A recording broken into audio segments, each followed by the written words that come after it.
Up investors, it's the Russian dude and welcome to another episode of Friday Communist Capitalism. And today I will be telling you how is it easy, how is it to manipulate the market. Because stock market manipulation basically happens almost every single day. We just don't see it. But whenever events that contribute towards stock market capitalization, they do happen in the news, they always happen after the fact. And basically everything is making sense as soon as we hear about these events, about the stock market manipulation. So obviously stock market manipulation is illegal, and I personally don't do it, and I'm not planning to do it anytime in the future or basically ever, but this still happens. First of all, the reason why many individual investors don't do it, because mostly it's not gonna affect anything. Even those YouTubers who are saying like buy 10,000 shares of Tesla because it's the company that's going to the moon, still Tesla shares are traded at millions every single day. So this 10,000, 50,000, it will absolutely not have any single impact on the share price of Tesla. So that's what I'm saying. Individual investors most likely never have impact on share prices, and they cannot, in 99.99% of the cases, cannot manipulate the stock market. The ones who do it are obviously politicians, big companies, corporations, banks, institutional investors, those people who can move billions of dollars worth of stocks. And so in today's episode of Communist Capitalism, once again, I'll be showing you some examples how the stock market is manipulated. And some of these things, it's not necessarily illegal, because some of these manipulations happen, it's just basically when they steal money through elaborate ways, they steal money from us, regular individual investors. So that's what I'm saying. Technically, it's not illegal, but in terms of human nature, in terms of like your own humankind, this is wrong, basically. But once again, these things happen and we cannot stop them. So let me just start sharing my iPad screen, and you will see that everything starts making sense. As always, today live stream will not be as long. Just sharing my mirror, ring my iPad. As always, it's taking some time. Have no idea why, even though I came prepared, but okay, now it's working, all good. Okay, get ready, here we go. Okay, so this is the way stock market manipulation happens. In the beginning, this is what I'm talking about, big companies, like companies themselves, like Robinhood, ARK Invest, and all this kind of stuff. In the beginning, they bring the news. They say, okay, so once again, this is just a general example at this very moment. And then I'll give you at least, I think, 3 examples of actual companies that do this. So this is just a general example, general outline how this whole thing happens. And then you'll see that everything basically makes sense. In the beginning, they bring up the news or make the announcements. So this is what we're going to do in the nearest future. And usually, in most cases, obviously, these are bullish signals. Like our revenue is going to be 100 times more. Or we're going to buy 100,000 Teslas and start giving them out for free to people, to our customers. Whatever, just obviously ridiculous examples. But first, they bring the news, which are usually bullish. Obviously, once again, 99% of the times, this pumps the price of the shares. And what they do after this, it's either of these 2 things. First of all, they can do an SPO, and it's basically a secondary public offering. First is initial public offering, IPO, and then if they need even more money, then can be SPO. And in this case, they offer the shares at the prices that are at this very moment, which are obviously going to be high because of the most recent announced news. Or the second thing what they can do is that they make these announcements, pump the share price, and when the share price is high, even though they might know this might be a wrong announcement, or then they might destroy it because this is a rumors or anything like this, they don't care. They sell at the high, and then whatever, they might debunk, they might say that this was just rumors, this might not happen in the nearest future, which most likely collapses the price, which once again brings them another cool opportunity to buy cheap shares. Okay, and now about this stock market manipulation, more specific examples. First of all, before we go to specific examples, I also want to talk about dark pool trading. Dark pool trading is basically whenever regular people trade on the stock market, this is a regular stock market trading. So everyone sees activity, which shares are bought, which shares are sold, the volumes, the share prices and stuff like this. This is open market trade. This is like fair market basically. But some people can do it in the dark pool trading, which basically means this information is hidden from the eyes of regular investors.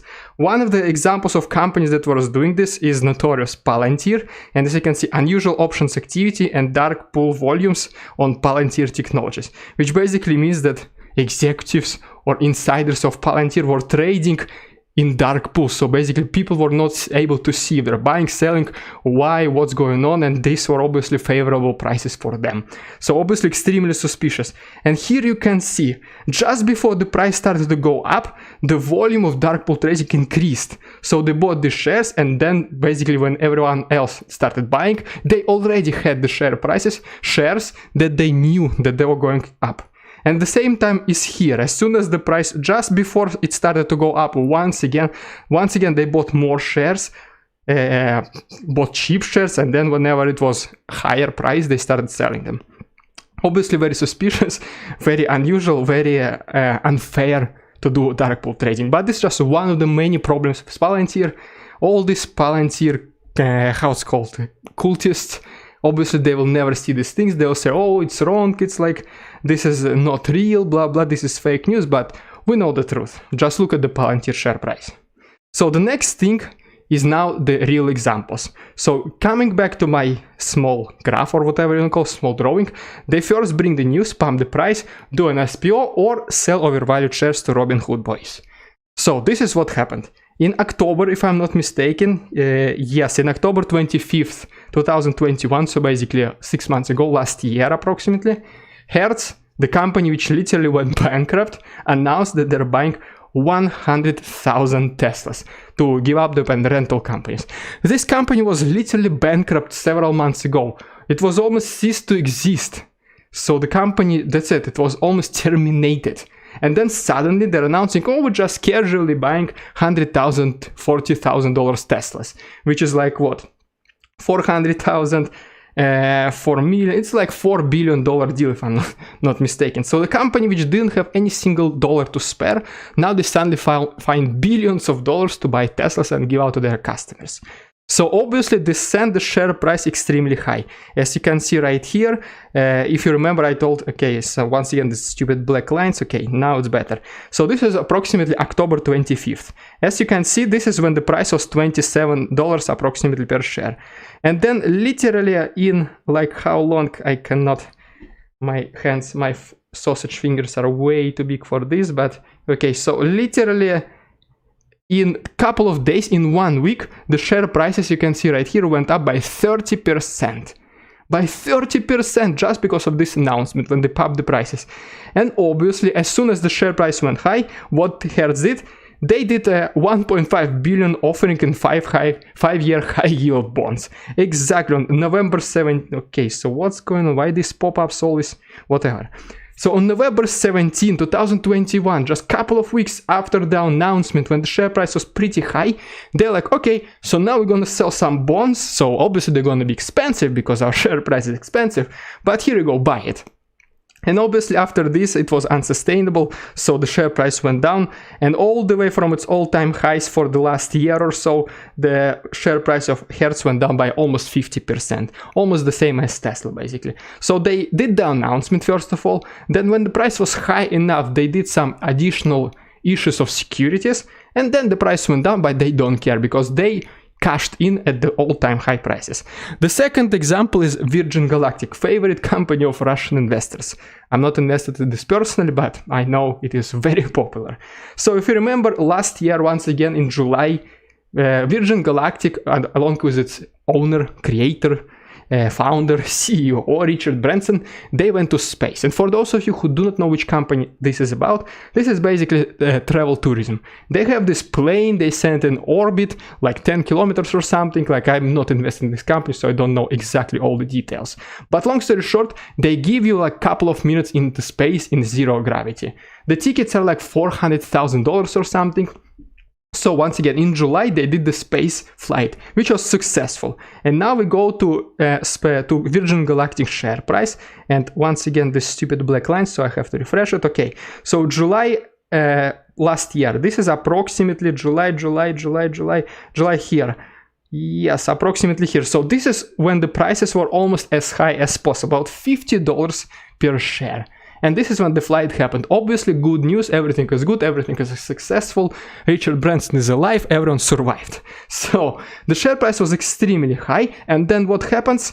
Couple of weeks later, Richard Branson dumps another Virgin Galactic stake, and this one is worth $300 million. So share price went high, and Richard Branson just sold almost $350 million worth of its stock. Since then, since its all-time highs, the share price went down by more than 80%. So this is the second example of stock market manipulation, which is once again barely legal, but still legal, let's say so. Oh, and this is, and yes, obviously after this, another thing besides Richard Branson selling, they also announced, couple of days after the flight, they announced that they're gonna be issuing more shares, which is once again SPO, worth of $500 million. So at the time when the price were extremely high, they said, okay, here are more shares, buy them while the price is high. And obviously retail investors just bought everything. And I'm sure from this $500 million, like $300 million was just bought solely by Russians. Okay, and the last third example was with the Robinhood. Notorious Robinhood. So the price of Robinhood, let's open the stock price of the Robinhood all the way since the beginning. We need to refresh again to get rid of these stupid black lines. Okay, so the price of Robinhood went almost all the way to like what? And I think this is way inaccurate. I have no idea why they're showing this $12 or whatever. I don't know what's going on. Robinhood, 5 days. Okay, yes, now it's working, So as you can see, right after the IPO, the share price went all the way up to $70, which is, as you can see, the decrease up until down like 80-90%. So the share prices of Robinhood went up like by 20-30% just couple of days. Like it went twice the share price, the IPO price, which was like $38, it went all the way up to $70. And then they do what? Couple of days after the IPO, just when the share prices were almost near time highs, they announced SPO, secondary public offering, of 100 million more shares. So obviously they announced it right about this time, couple of days after the IPO, around the $60-70. And since then the price of Robinhood went down like what, like 70%. I don't have the length of my fingers, but you get the idea. 89% of Robinhood went down significantly. Third example of the same strategy for those of you who just joined me, it's bring up the news first, pump the share price second, sell or do an SPO, secondary public offering, when the share prices are extremely high. So this is the example of individual companies. The second way the stock markets can be manipulated is through price targets. You know, all these like investment bankers like JP Morgan, Chase, Wells Fargo, you know, all this kind of stuff, they always like to bring target prices. Okay, so our target price for Tesla is $1,500. Our target price for Microsoft is $400. And this is one of the biggest things that influences the share price, which are those analytics predicting the share prices, guessing the share prices, making price targets basically. If every single analyst makes the price target which is above current share price, in most cases this sends the share price up.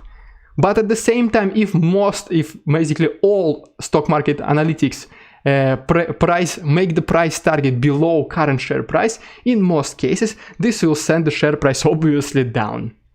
And so this is what we do. This is what they do. I mean, first of all, they put the price targets always to the bottom, like when they want to cash in, when they want to, buy stocks of a company that they're interested, they always think, okay, the share prices of a company X needs to be $30, even though the current share price of company X like $50. But because every single one of them puts a lower price target, this most likely sends the price of the share down.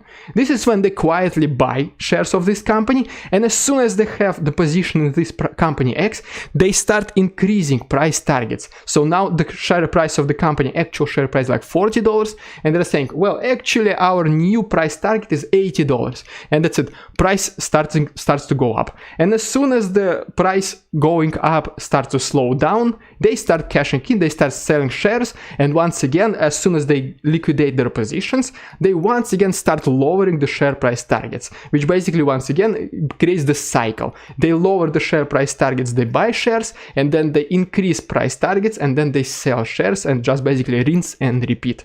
This is how investment bankings make lots of their money. Okay, another, and we are thinking that, okay, this is all about the stock market, but it happens even in crypto market, just like you see in this article. Not gonna read it obviously, but it is just an example, just for me to follow the structure of the presentation. Kraken CEO, and Kraken is one of the biggest crypto exchanges, by the way, to say the least. Kraken CEO reverses his 100,000 Bitcoin price prediction that he made in 2021, and now he is saying, well, actually the Bitcoin can be dropping even way below $40,000. So once again, the example of not stock market, but crypto market manipulation. So first of all, you buy, I don't know, if you're dealing with cryptocurrencies, you say Bitcoin will be like $200,000, and then because everyone is so bullish, they see that clever people from the industry, they also say that Bitcoin will go up to the moon.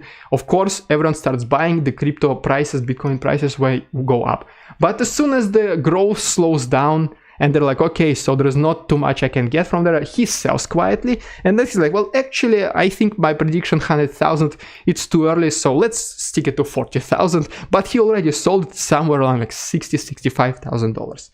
Okay. And the last thing is to talk about ARK Invest, our favorite Cathie Wood, our favorite ARK Invest. And let me open the graph properly once again. Okay, so here we go. In the last year, the performance of ARK Innovation ETF went down by almost 60%. Why so? So Cathie Wood, specifically this, because she has several ETFs, but this is her flagship ETF. This is her flagship fund, which is ARK Innovation ETF, and the ticker is ARKK, ARK. So, as you can see, if you want, you can double check me on this one after the live stream. Majority of companies that are inside ARK ETF, ARK Innovation ETF, are unprofitable companies. Which kind of makes sense, because these are innovative companies, these are capital intensive companies. These are the companies that are just still in the beginning of their journeys. So in most cases, businesses do not make money in the beginning. So Cathie obviously was investing in companies like this, and during one of the greatest bull markets of 2020, all these companies, no matter what you select, everything just goes up. You can just put randomly your finger in the stock market with like 5,000 companies, select something, and 90% chances that this company will go up. And the only difference here is one company will go up 30%, another company will go up 700%. And obviously, all these innovative companies, there are small companies, unprofitable companies. So they were like millions of dollars in stock market capitalization, which is still a lot of money, don't get me wrong. But these are not billion-dollar companies. These are not like Teslas or Apples or Microsofts. Some of them are $1 trillion. These are $100 million, $200, $300 million companies, which basically means if ARK wants to buy lots of shares of this company, it is able to buy like 20, 30, even 40% of the entire company. So imagine what happens when small company and 40% of its shares just bought by one single buyer, by one single fund within a week or maybe even less, or months, whatever. So of course this creates huge buying pressure. 40% of shares of this company are bought within months. Of course, it's like 90% of buying power, 10% of selling power. Of course, this is gonna send the share prices 4, 5, 6, 700% up. And this is exactly what happened. This is why ARK ETF went up so much in value. This is why ARK ETF went up like what, 100% in just 1 year or even more. Because Cathie was targeting these, yes, might be innovative companies, unprofitable companies. Some of these were empty companies, and they still are empty companies. But because she was able to literally just be the only buyer who sends the price to the moon and artificially inflate the price, this is why they went up so high. But then, when buying power exhausts, when there is no one buying anymore, then this is when the regular trading activity, trading volume comes back to normal. So before this, there were like 40 million shares bought in one day and only like 500,000 sold in the same day. But as soon as she bought it, as soon as that's it, okay, she built the position, then it came back to normal. 400,000 shares are bought and 400,000 shares are sold, let's say so. That's why the prices became relatively flat, because that's it. No one else was buying it. Katia bought everything that there is to buy. And as soon as these companies start to experiencing financial difficulties, as soon as these companies that were already unprofitable, they started losing even more money, other investors, including insiders, they started to get rid of their shares. So the prices started to go down, first slowly. But then margin calls started. Katia was still holding on to them, but then ARK Innovation ETF started to go down significantly. People started pulling out money out of the ARK ETF, out of Katia's ETF, and then she's like, okay, now I need money to pay back my investors, to pay salaries, whatever. So then she was forced to sell these companies, which were already unprofitable, not making money at all, and there was no one almost buying them. And now she is forced to sell these shares, which basically sends the same companies that went up by 700% in like one single year, now they're going down by like 80% in a couple of months. And obviously because majority of companies inside ARK ETF, Innovation ETF are like these companies like this, unprofitable, not making money, bad companies, huge leverage, not making any revenue at all, let's say so. Of course, most of these companies went down significantly, which brought the entire ETF down as well. And the only reason why it did not crash like 70-80% is because of Tesla, because still this, not just a car company, still holding on, even though Tesla is like what, 20, 25, 30% down from its all-time high numbers right now. It's still not crashing completely, which it still might happen, let's see. Or it might be the lowest price we're seeing right now for the next decade, who knows. But the only reason why ARK ETF hasn't crashed yet completely itself, it is because Tesla is still surviving, because this is obviously the biggest position in ARK as a whole, across all the other ETFs, not just ARK Innovation ETF. So here you go. There you have it. This is how stock markets are manipulated. If you have any questions, let me know in the comments right now. I'll be able to answer a couple of questions, maybe the next 30 seconds, 1 minute. If you have any questions after watching this video, let me know in the comments, because this live stream will be published on my channel, and I'll answer them to you just in my text form. As for now, thank you so much for joining. Have a good Friday. Enjoy. Thanks so much for joining, The Russian Dude.